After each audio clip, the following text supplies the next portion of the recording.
Well, I'll ask you later. Are they stacking yet, or is it a little early for that? No, they do. No, they do stack. Oh, yeah? Stack. Oh, yeah. That's really. Oh, yeah, they stack. Obviously, I know my kid better than you know my kid. But what should I do with my kid? I mean, you're dropping pearls of wisdom here, but I think the thing I'm most shocked by. I'm taking notes right now, Well, I mean- like as if I'm not going to listen to it later. Yeah, I'm a little envious. What's the age we're looking at for? Sorry, Hayes, I see you ready to jump in. Let's do everything you want to do. Perfect, thank you. Let's take a break and. Okay, so my 11-year-old son is Grant, and for a minute, I thought, really? like, this is really creepy that Marty knows my son's name. That's right. So yours is... All right, welcome back to the Bogey Ball Society. I'm here with Brian. Brian, how you doing? Very good, Matt. How are you? I'm doing great.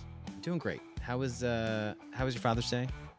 Oh, it was awesome. It was nice, low key. My Nice. brother-in-law actually had a cookout at his place, so like I didn't have to cook or clean. It was Wow, that's the best. Awesome. Yeah. We went camping on Sunday. We were up in the Sequoias,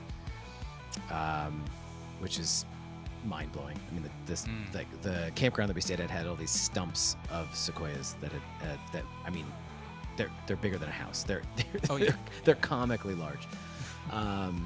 So that's how we spent my week. No cell service, no phones, no trouble, no consequences, no nothing. Just It was dirt. very quiet without you. I It was a little know. sad. I know. I realized how much I talk, and then also kept coming back to all the text messages. It was like it took me a full day to catch up. It was awesome. Oh yeah. All right, so this is part 2 of Marty Jertson. Yes. We had an awesome discussion with him about being a golf dad, which is something I'm trying not to put any pressure on the kid, but man, it would be so fun. I mean, we're like failing as golf dads. He is like In number one comparison, golf dad. yeah. I mean, you are. I have a 5-year-old, so I think I have some grace. I have a little bit of grace time. Yours are they're already past their prime. Yeah, it's all over. It's all over. No. But yeah, we talked. What did we talk? We talked ping. We talked stack. We talk. I mean, the dude is. He's so. It's crazy to me that somebody can be that schooled and that smart, and then also that fun to talk to. Like I always expect somehow absolutely. like mechanical engineers to be just like super Boring unapproachable and or dry. something. I don't know. No, I understand what you're saying, but no, he is awesome. We need to fly out there and just play a match with him. That's just has to happen. Yeah, he may not want us to, but we are definitely going to surprise. Ding dong. We'll just surprise. We're here. All right. We'll see you on the other side. Sounds good. Enjoy.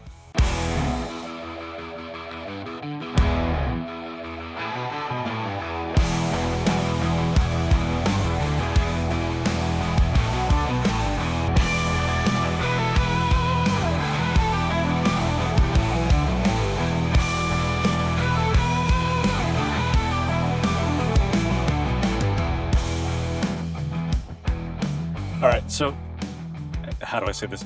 Let's get selfish for a couple of minutes, though, because one of the premise of this podcast is like we're all dads who are, we're trying to balance being good dads with also trying to find pockets to get better at golf ourselves. So we've established you've got your role at Ping. You're an entrepreneur and a co-founder of the Stack. You're clearly you're very busy as a dad. How's your game? How do you find time to maintain, obviously, like a professional golfer's game? I mean, any tactics or little pockets or windows you're finding? Like, how is that going? How is your game right now? Yeah, my game is is good, but not super sharp around the edges. Like, I played in the PGA Professional National Championship a month ago. This is the qualifying for the PGA. I got to a really good start. And then kind of had a couple bad holes every round after that. It's just kind of on the edge of like qualifying for the PGA this year. And then on the edge of qualifying, I think I missed like 3 or 4 last year. So it's been good. I played really good in our Southwest section events. I was second on the points list last year, 2024. Got up to a pretty good start in 2025. But I haven't put all the work in to be super sharp on every little edge of the game required to qualify for the PGA or Beer League Miss US Open locals or whatever, right? I lost a playoff to get in the Shriners event last year in our section. So I was like, I've been really, really close. It's been super frustrating. But at the same time, I got to celebrate the wins, celebrate the successes. But yeah, no, guys, I've just tried to lean on, I have a lot of expertise and strategy and technique, all the little intricacies of playing the game. I kind of know how to get the ball from point A to point A to point B. For me, it's more about the mechanics and the technique at this point in my career. Like I got to get Sure. my mechanics need to be good. It's I got this thought that if everybody knows the right strategy doesn't matter anymore. It's a commodity. You know what I mean? It's like all about execution. Mm. Like on the tour, everyone knows the right strategy. Like there's no debate on the right strategy anymore. I don't think it's all Sure. about Yeah. execution. It's all about Rory Yeah. and Bryson bombing it and executing to the strategy, Right. right? It's that they're over executing. So I'm like, okay, that's what it is for me at this point.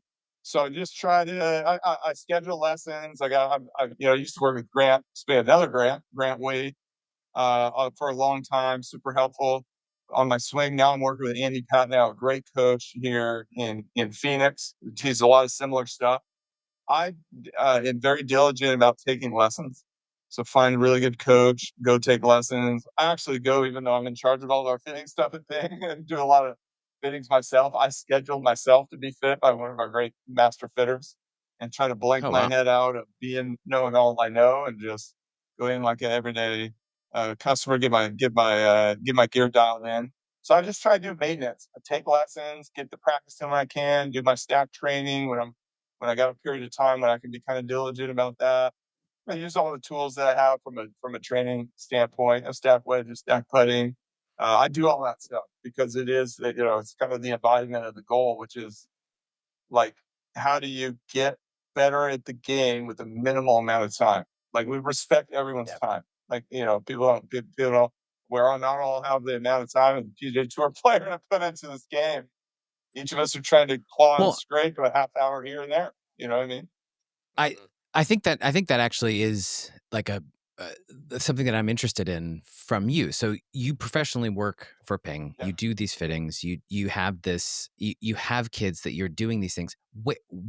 How do you structure your time so that you get the time that you need in order to get better? Are you waking up at 5 and hitting the range before the kids get up? Are you staying up late and doing a stack session? Like how does that work for you? I know you might be able to do some stuff in between fittings or in between some things like that. But do you have a regimented? I know Hayes is up super early to get his workout in because he's that's when it fits for his time. Yeah, no, yeah, no. You're welcome, Hayes. Yeah, I Fit for try to golf. just I try to squeeze in a little bit of practice. My training is really baked around like when I have tournaments coming up.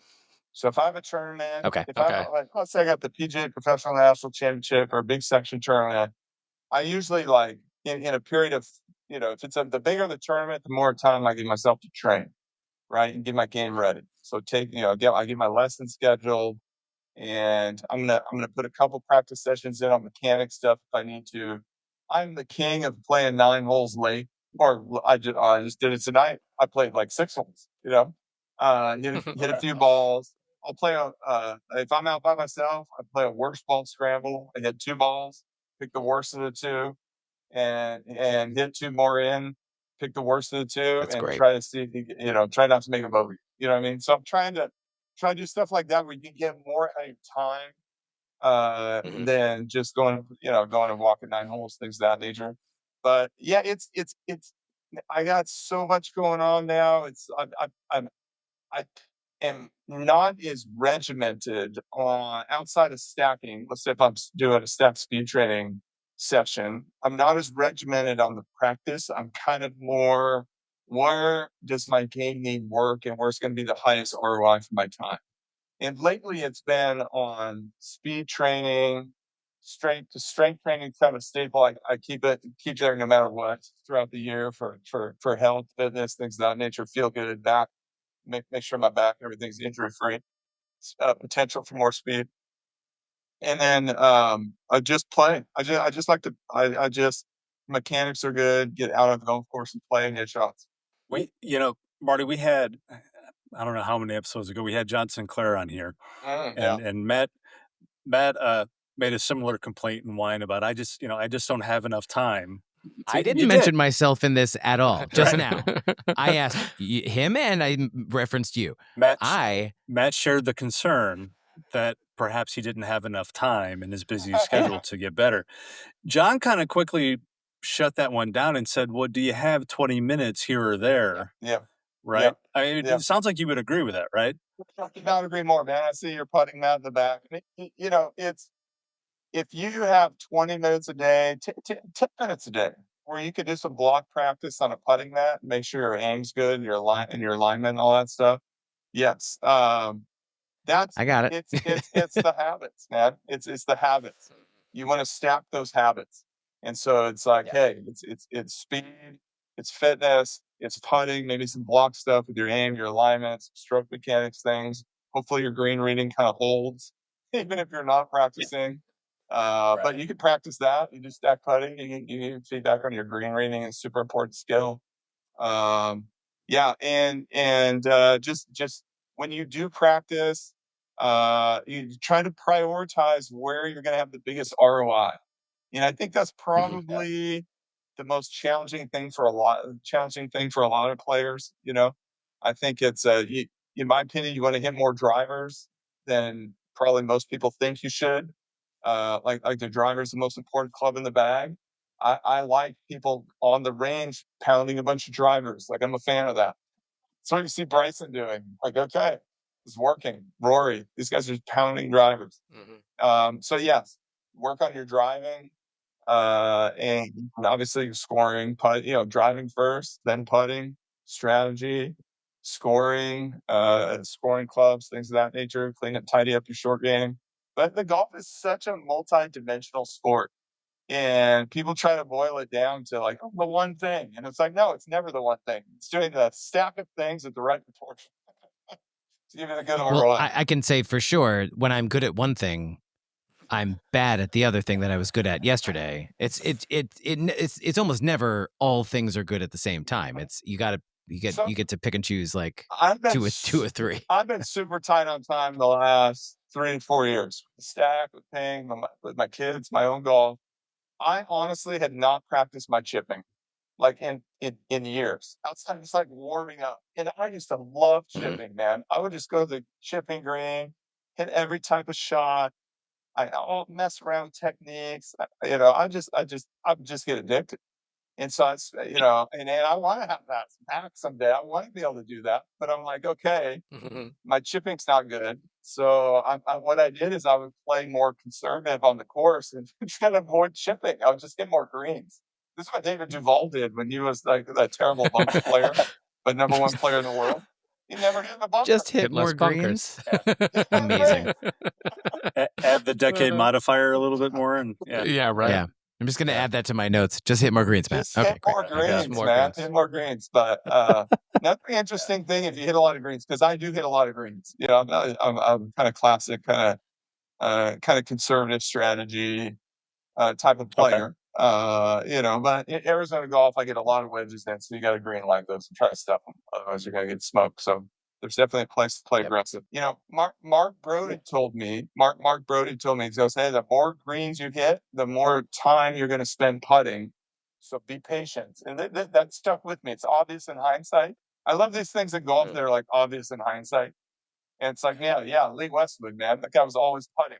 So it's like, don't get frustrated that you're walking up to the green with your putter in your hand every hole, having long putts. It means you're a really good ball striker playing with probably appropriate strategy. That's a great point. So be patient. It's a If you great hit a point. lot of Yeah. greens, you're going to spend a lot of time putting.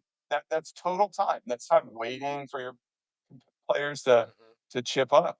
It's time. It's a time contemplating the putt. So give yourself that little mental breather and be patient and just know that's a very positive thing. Like try to look at that very positive standpoint. Well, Marty, we had, I don't know if you know, we had Sasha on here, actually, I think the 5th episode we recorded. And I think so. he mentioned you when we asked him about stag wedging and said that you stack wedging, that you were already pretty good with the wedge, but you stack wedging to get like really good. True Yep. story. I mean, yeah. 100%, Okay. man. It's like and we haven't talked a ton about the stack yet, but you and Sasha and get all the nuance there. But our whole goal is to most maximally efficient training, right? So Okay. so the speed is like, how can we have the highest probability of you gaining speed with the minimum effective dose of training, which is time, right? So it's time and programming. Wedging is the same thing. We all hear about these protocols. Go do this on the range. Go do this protocol. Go play this game. Nobody knows how to do it. It's too open-ended. Right. It's too open-ended, and you don't have the feedback mechanism. So we designed the wedging to be maximally efficient, stress your wedge play in the right amount, gamify it, give it the incentives and the dopamine hit. And the other really important thing, which Sasso may have mentioned, is that you can use our little radar, because we're not pretending like we're capturing spin and launch. We're just getting ball speed. He probably talked about this. And you can use our radar and get great numbers with the crappiest range balls on earth. So you could go to your course. This is the thing, man. Everyone's like, Oh, go take your quad or your Right. TrackMan out and go to the range. I'm like, who's hitting balls with Pro V1s on the range? Pretty much nobody, So, Right. so it's pointless. It's overkill, right? So ours, you can go to, now I'm at a pretty decent course, but we still have the classic, 3-stripe hard range balls, and you get a nice shot, no friction, pops up in the air, you get a blooper. Well, the number you get, it would be a pointless for me to laser the pin and try to hit to it. Pointless, absolutely pointless.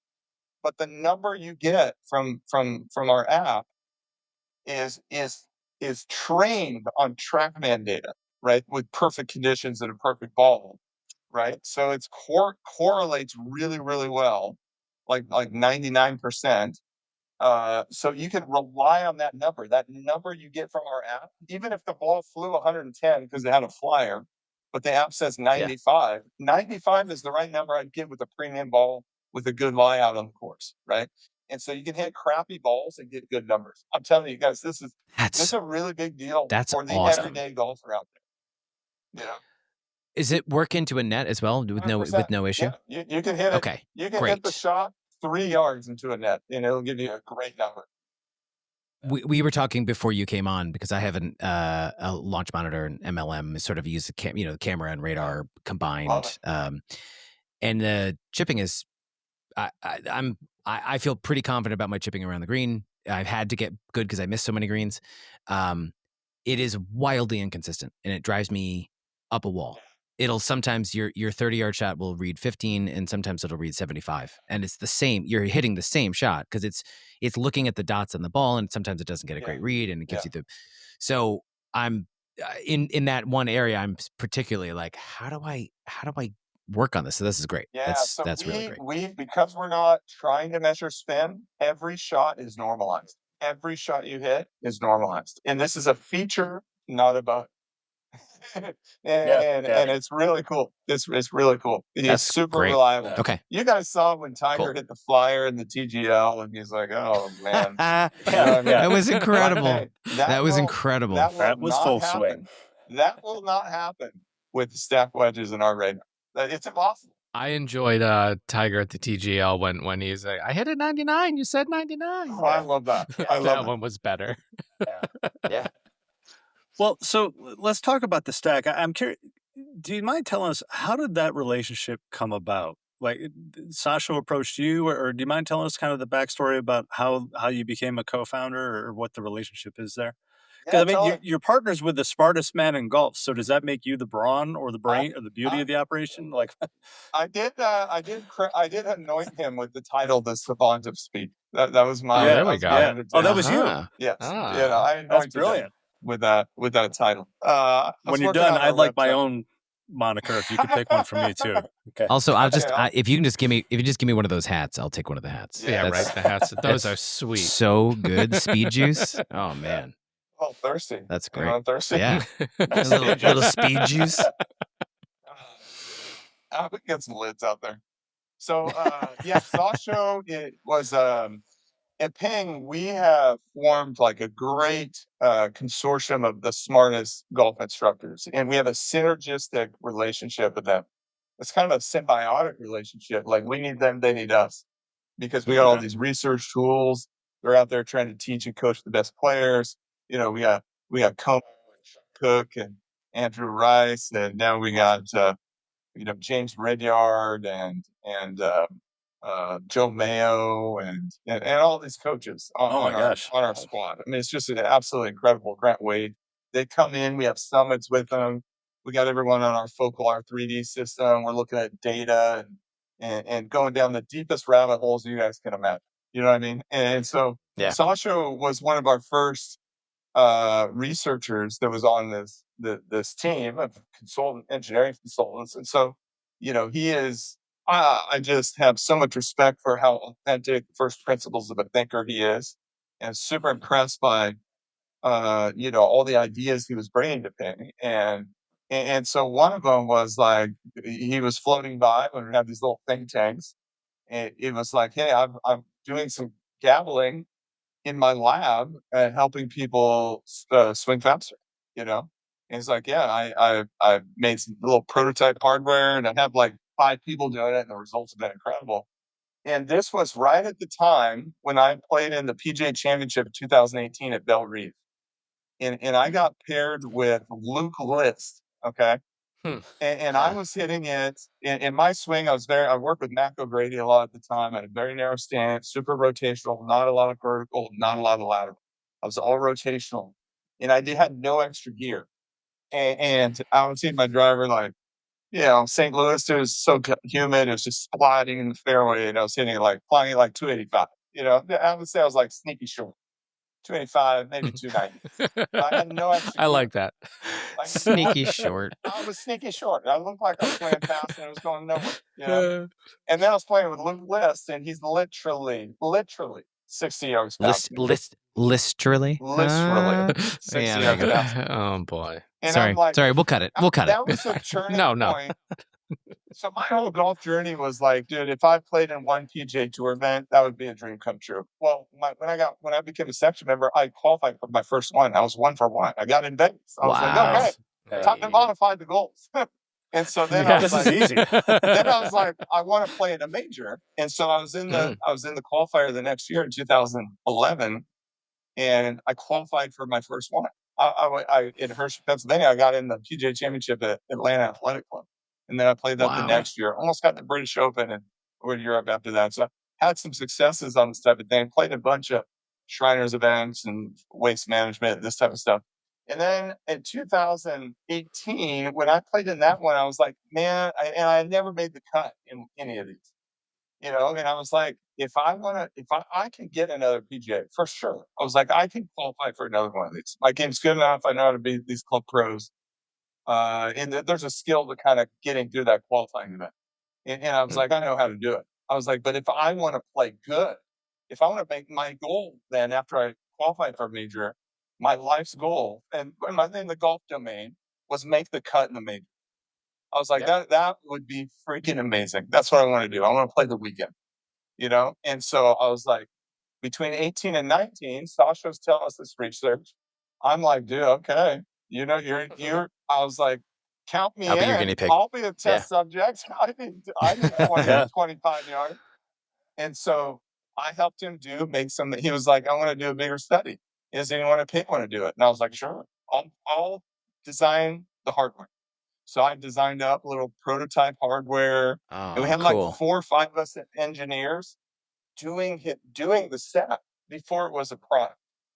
He was looking at our data, and we had it. We were going back and forth all the time and refining the algorithms and tweaking the weights and the loads and all this stuff. And so it's kind of a little more bespoke coaching.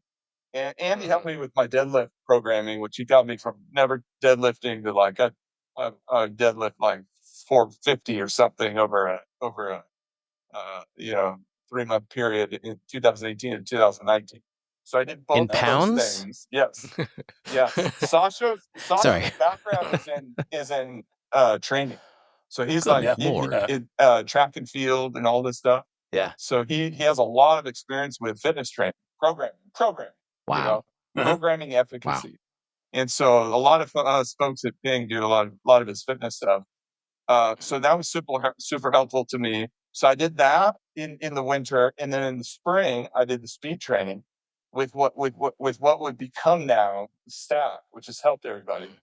And when it worked for me, and then sure enough, I qualified for Bethpage PGA Championship in May of 2019, and I was bombing it.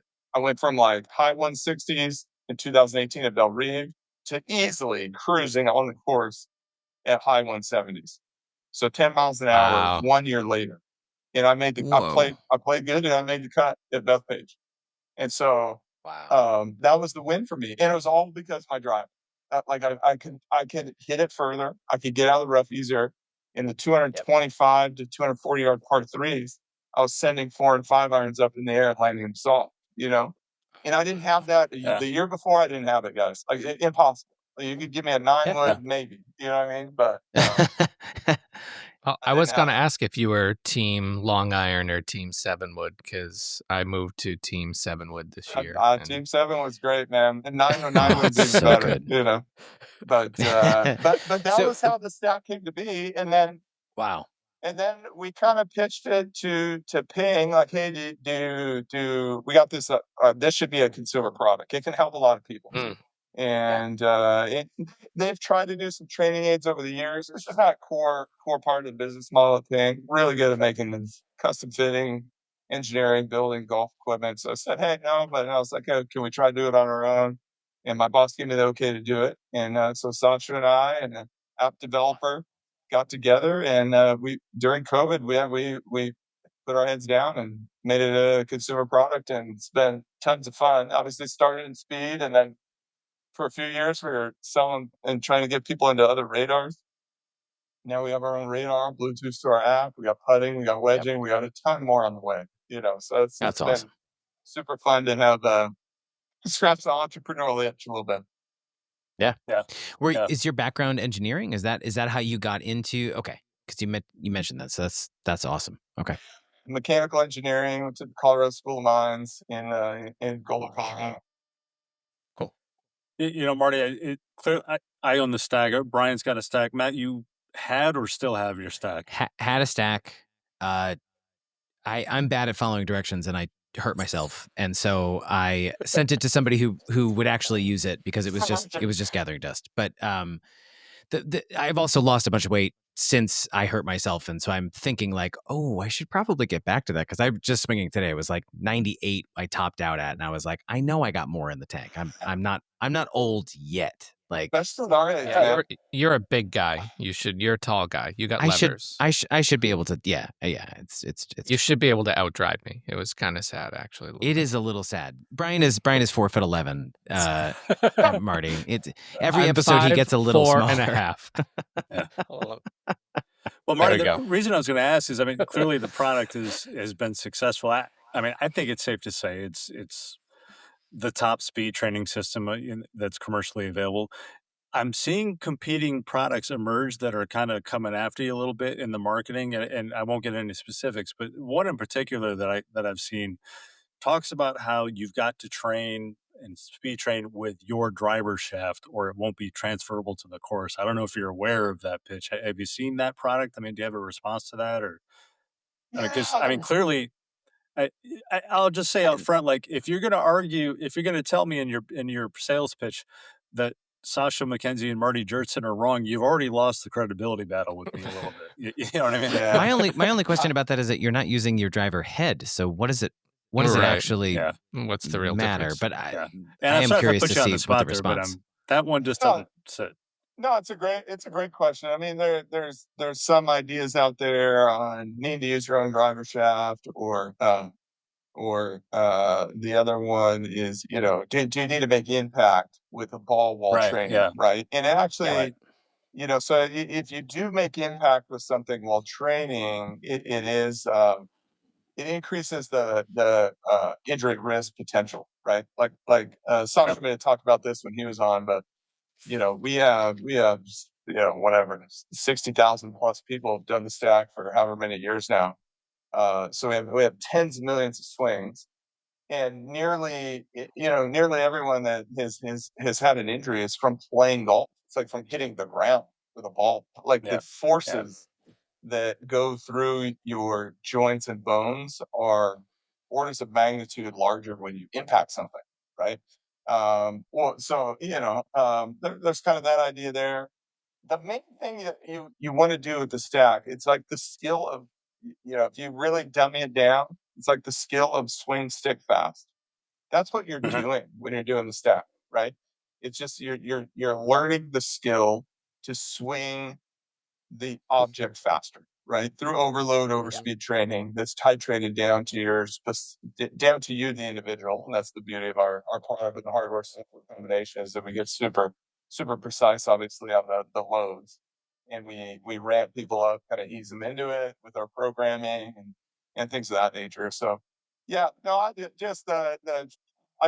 there's a lot of room in the market for folks to succeed with different products, but we're very happy with our hardware software solution. Even the fact that the stack is engineered to be shorter than your driver.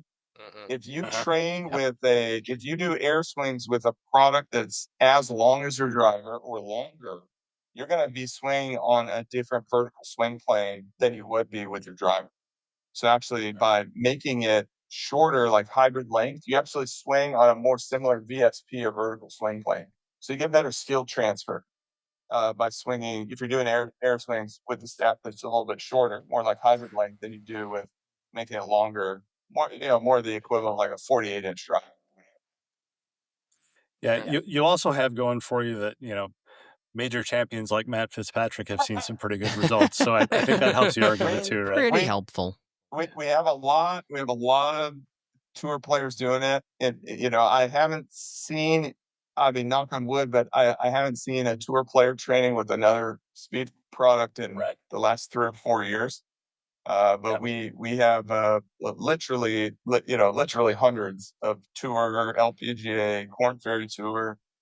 Our list of players on PGA Tour U, college players training with the stack is pretty crazy. A lot of tour players. What's been fun for me is that, like, you have guys like Matt McCarty, who was like a Corn Ferry Tour player at the time, or maybe he was probably on the mini tours actually at the time that Fitzpatrick won the U.S. Open. He was a mini tour player and learned about it from Fitzpatrick, trained on it, got a lot longer. Then obviously his career's taken off. I have loved to see his game. His game is awesome. Yeah, he's so fun to watch. Yeah. There's a lot of these young guys coming that are they're so good at seemingly everything that it's almost shocking. Like it doesn't seem like it felt like for a long time you joined the tour, you played for a few years, you got used to that, and then maybe you could win. And now it seems like they come out of Corn Ferry, they come out of college, and they are ready because they've already figured out how to hit the ball 320, 330, 340.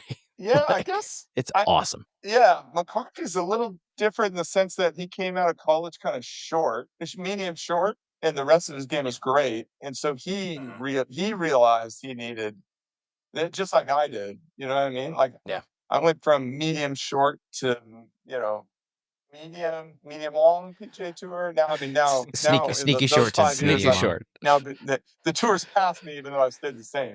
You know what I mean? But or you have a guy like Brian Harmon. I mean, Brian Harmon did the stack in the season leading up to winning the Open Championship. You know what I mean? So it's like these guys, the medium. And short, I did not know that. Oh yeah, that's really interesting. Yep. Wow. And so we have multiple major champions, and Yuka Sasso, LPGA Tour, big time stacker. So a lot of major champions have done the stack, and I think it's the ones that are medium or short hitters that it has made the biggest difference for, and that's what a lot of us recreational golfers are trying to. We're trying to get better than our buddies or whatever, you know. Yeah. Mm-hmm. Do you know if Harmon does all the waggles when he's speed training as well? Because I'd be 100%. super curious. Oh yeah, no, we have that tracking now. He does 47 waggles Yeah. before every swing. Yeah. Absolutely. 7 I was gonna waggles and then say- swing. Right. I was gonna say there's no way he is going when that tone says go. There is no There's just way no he is chance. Yeah, going. exactly. Yeah. That's great. Well, hey Marty, congratulations! You're going to be part of history here. I think we've already gone an hour and 15, so you're going to be Yeah. I think maybe the first two-parter in Bogey Ball Society history. So Yes. congratulations on that. front. Congratulations. Yeah. Thank you for your time. I just Yes. No, seriously, if we thank you. didn't say it at Yeah. the beginning, and in case we forget at the end, thank you for coming on and for being awesome. That's It's so a fun. And that's huge the get for question. us. Are we at the? I haven't really asked you anything about ping. Can we go there a little bit? I don't want to. I don't Oh, want. I would okay. love. Yeah. Yeah. Yeah, but Play We your have to best, talk man. ping. Play your best. But before I do that, though, I have to ask. You must have tried heads up putting, given your relationship with Sasha, right? Yes. Yes. So I have an interesting situation the situation on that. Like I'm usually I'm a long putter. I've traditionally been a long putter, and heads up putting with a long putter is really hard because you can Like when you dump say your long, you butt. mean Yeah, broomstick, broomstick. or Okay. yeah. Yeah. Okay. So now since I hadn't even then- thought of that. I know you can't call it that anymore because Yeah. Broomstick. I only anchor on the must make guts, but who's looking? Okay, good. Yeah, Right, perfect. Right. No, but I've since gone to like an arm lock, and so I've talked to Sasha a lot about this. I do it in practice for training, but Sasha says that the second best thing. I was like, Sasha, if I'm really giving it a try, and I'm not comfortable with heads up putting, what's the next best thing? Is the next best thing pulling the trigger as fast as possible when you look back at the ball? And he's like, yes. He's like, yes. It's a decay function. So yes, Yep. if you can do the old Badley style, where you bring your heads back, fix your gaze, and go, boom, Yep. that's going to be advantageous. And so that's what I do. I try to work on my I've tried to pull the trigger very quickly when I trap my eyes back to the putter. Do you count yourself down at all? Like, is that part of your routine? No, this is a genuine question because I No, I have know, I have yeah. tried that while looking at the hole, figuring where I'm hitting, and then going 3, 2, 1, and so that I'm as my head is coming back, I'm already on. Like, there's no time for me to think about it because if I think about it, it doesn't get better. I really like that. I mean, all of my putting is done off my breathing. So I do four breaths. So I do two behind the ball, two behind the ball, one big one going into the ball, then another big one when I'm looking, exhale, and on my final exhale, back is when I let it go. Oh, so that's mine's a 4-breath kind of putting Okay. routine. Cool. You guys are freaking me out between rubbing your thighs and 4 breaths, and it's more than I can Have you keep track seen of. that tour player who takes a sip of water before he puts? No, What? I don't think No. so. Oh, we gotta Yes, look this I up. did see that because I heard the announcers talking about it. They were like, "Do you think he swallows before he putts?" That was the conversation that was happening on this broadcast, and I was like, "This got weird real Weird fast." quick. Like, Well, I'll tell you in my own. So we had Sasha on, and I was a believer, and I have adopted this year putting heads up. I Nice. practiced with it. Have not previously adopted in my game. I'm putting a lot better. Like, you? I don't have the stroke Yeah, game yeah, to yeah. show you, but I'm absolutely putting better. Nice. And we had, and again, I mentioned John Sinclair. He Yeah.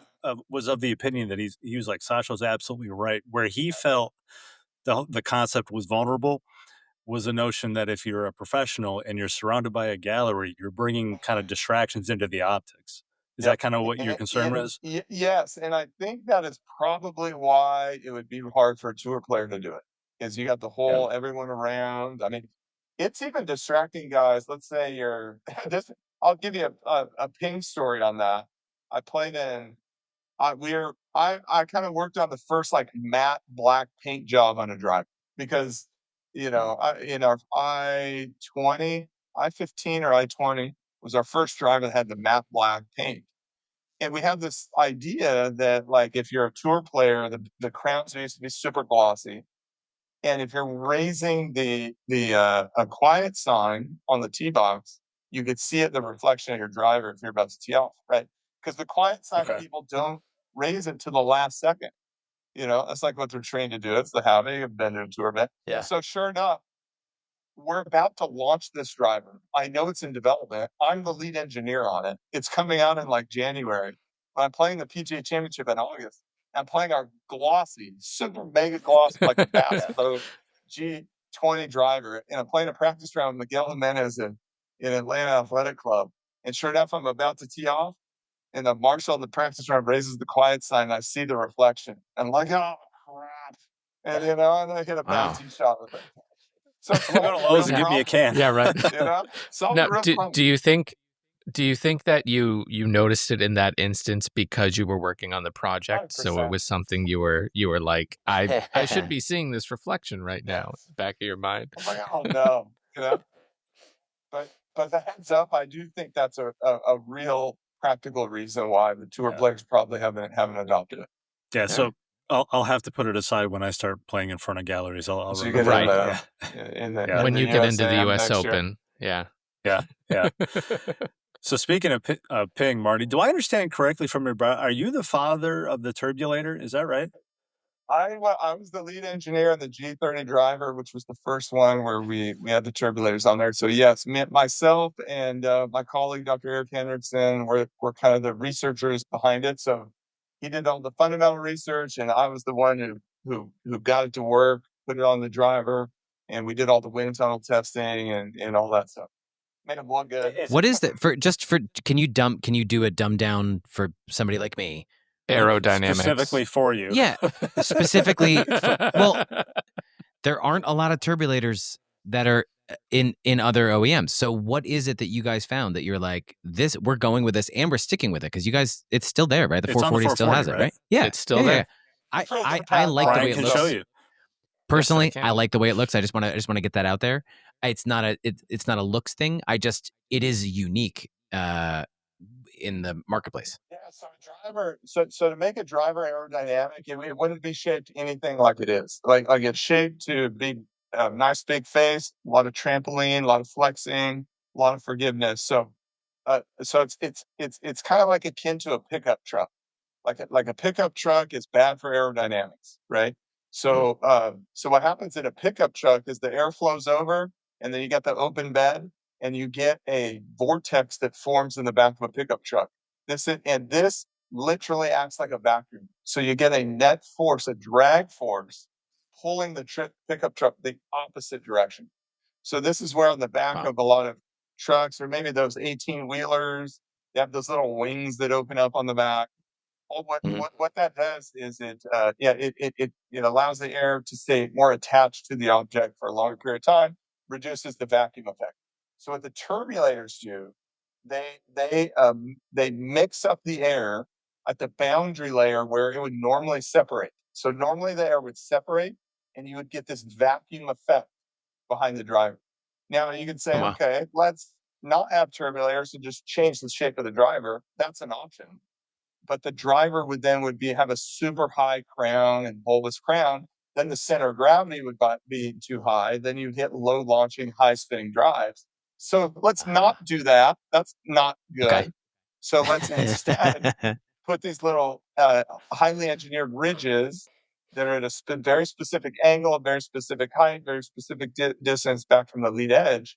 And they trip the airflow in a way that gives it more momentum. The air has more momentum to stay attached to the crown for a longer period of time, therefore taking away the vacuum effect that would otherwise be pulling the driver backwards in the opposite direction of where you want it to go. The end result is that you swing the driver, depending on your club head speed, 1 to 2 miles an hour faster than if you didn't have turbulators only. Right, without sacrifice to the center of gravity, the shaping, all that other stuff. And we have a pretty good patent on it. That's why you don't see our competitors put them on. So 99 is possible, is what you're saying. Yes, that's right. Yeah, I guess that's what I think I That's feel like awesome. I've read a critique of that design, that not a criticism, but the notion that there's almost like you're not going to see a lot of benefits from it if you're not kind of at this minimum club head speed, right? Or that is that accurate? It is one of those things, like the drag equation is the force of drag is proportional to the velocity squared. So yes, the faster players get exponentially more benefit.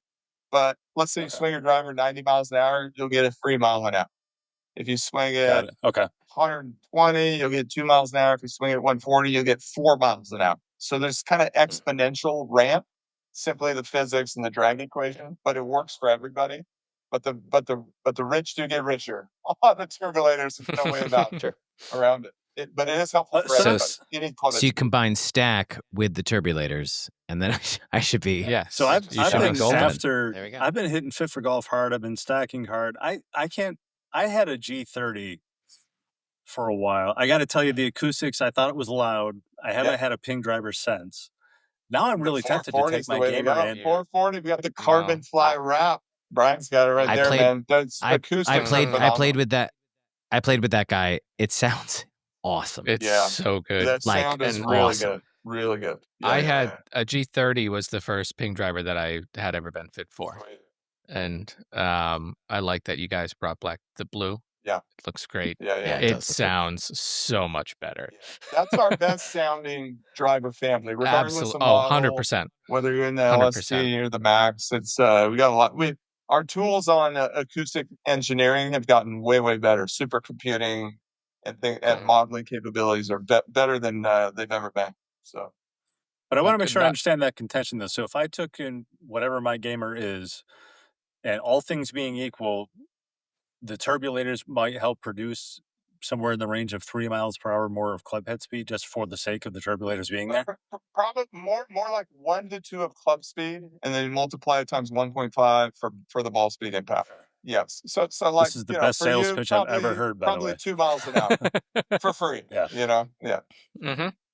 I know what I'm Googling when I get off the podcast. Great exactly YouTube video when we first made the G30. Great, really cool YouTube video that shows our wind tunnel testing that we did, and you can see the smoke.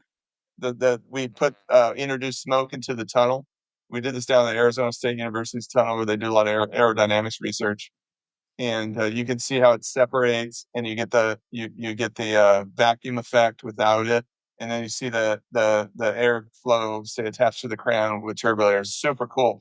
We got the idea, guys, from a gal who did really good in the skeleton, which is a downhill event in the Winter Olympics. And it was the first time like anyone from England who won a medal in the Winter Olympics in like decades. And sure enough, like this gal was wearing a helmet that right at the apex of the helmet there was like a zigzag pattern. And it was like fringe, was it regulated or not? And so a little controversial like thing in the Olympics, but that's where the idea for this came to be. Is like, hey, they're trying to solve the same problem we have, and so that's where we kind of started to do the research on on turbulators. Yeah, I gotta say, when I was at my fitting, I ended up in the G440 Max, and I hit the Max and the LST side by side, and they look identical. I know the LST is smaller, but they're so cleanly packaged that they look the same. Yeah. I couldn't tell which one he was handing me to hit. Yeah, the 440, the 440 is super, a super clean profile to him, a little bit more domey crown to it. Really good, like acoustical optimization. It's been fun to work on our tech on our drivers. So, yeah, I worked on drivers from maybe the I-15, I-20. I did the G30 with turbulators. Then my last one I did was the G410, which is the first one with like the CG. The ability to shift the CG around was kind of the last piece of driver tech I kind of brought into play and then moved into the fitting domain. The last one I got to hit last year, I went to an outing, and a buddy of mine has the 10K. Yes, Max 10K. 430 10K. Yeah. And he had it in an Autoflex, and it was like the regular. He's an older guy, but he was like, here, just swing this, but don't swing like maybe 75%. And I've never hit any driver that more consistently just made me go, what? Like over and over and over to the point, like the guy I was hitting next to was like, I think you just found your driver. And I was like, can't afford this setup, but I want it so bad. It was awesome. So the fact that you've upped everything with the 440s, and I love that the 10K, I love that 10K is still in the lineup. I love that you guys have done that you didn't just scrap the 10K or immediately come out with another one, because that thing is it's kind of a magical. Great. It's a magical great. The thing you don't get with the 10K is if you need to shift the weight to down on your left, right, kind of have all the weight kind of fit one fixed position. But if it works good for your left, right, or you can tweak that with the shaft and or swing weight, those are really good levers to cut down on your left, right. You got other options there. But it's amazing. Yeah, no, our drivers, we've been on a really nice run for a good 10, 12, 13 years in the driver space. I think Ping has deservedly earned a reputation for, like, if it comes to market, it is an incremental improvement over the last product, and it's not like a marketing hype of some new thing. You know, but that's got to be some pressure, right? Because I mean, the 410 was a great driver. The G30 was a great driver. It's like it's amazing. Yeah, it is pressure. It is pressure, and some years I'm like, oh man, what else can we do? And then sure enough, we do it, and it just shows like I think the rigor, the investment to the R&D, and this concept haze, which is the most challenging part, which is how can you stack technologies together? It's because it'd be very easy for us to like, I need to have the carbon go closer to the crown. I can't do turbulators anymore. I got to take them off. Right? It like be very easy to bail on something that you added. It'd be the easy thing to do. So it's more like, how do we stack these technologies? So I'll give you an example. Like in the last 10 years, we brought counterbalance shafts to the market. Like before that, none of the aftermarket companies did counterbalance. Now they all have the counterbalance. Now they're the most popular shafts. Right. Why is it? Right. Make the head heavy, whole club stays light, optimize the momentum, heavier head. You got more mass. It gives you more ball speed. And then you have more mass, you have more inertia. Right. So it's like, okay, counterbalance is good. Brought turbulators there. We brought the carbon fly wrap. We brought the CG shifter to dial on your left, right.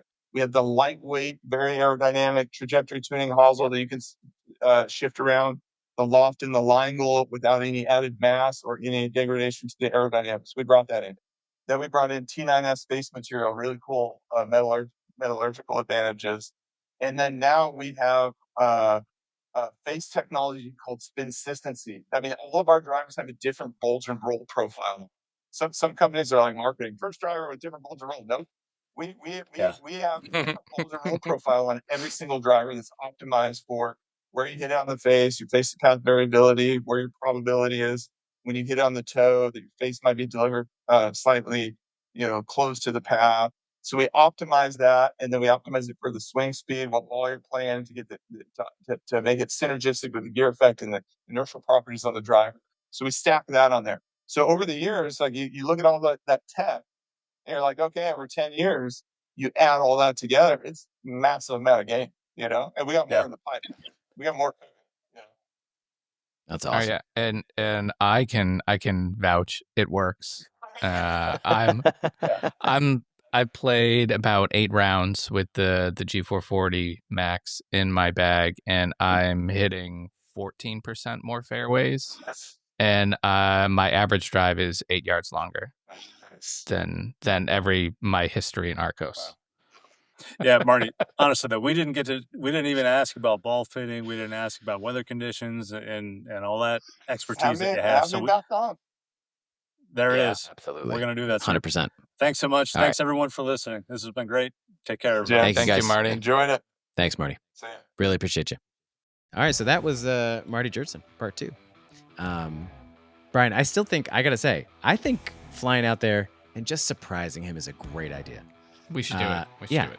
We don't even have to bring Hayes. Like, that would probably be a downer. I don't think we should bring Hayes. If he finds his way there, that'd be even better if we went to ring the doorbell and he was already, if he answered the door and he was like, my friend Marty. That's my Hayes impression. Very deep voice. I think that's actually, we're going to have to play them back side by side because I think it's better than you think it is. Okay, fair. That's fair. Anyway, Marty, thank you so much for being here, for entertaining us as long as you did. Really appreciate you.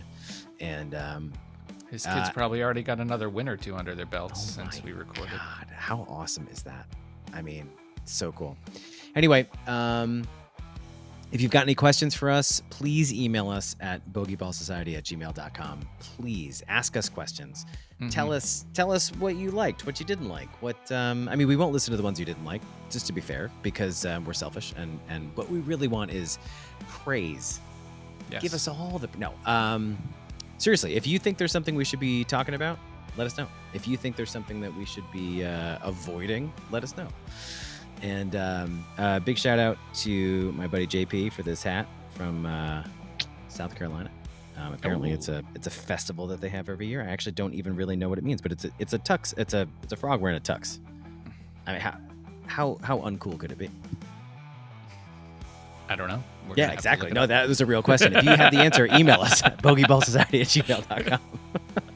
All right. Well, thanks for being here, and we'll talk to you soon. Bye. Bye, everybody.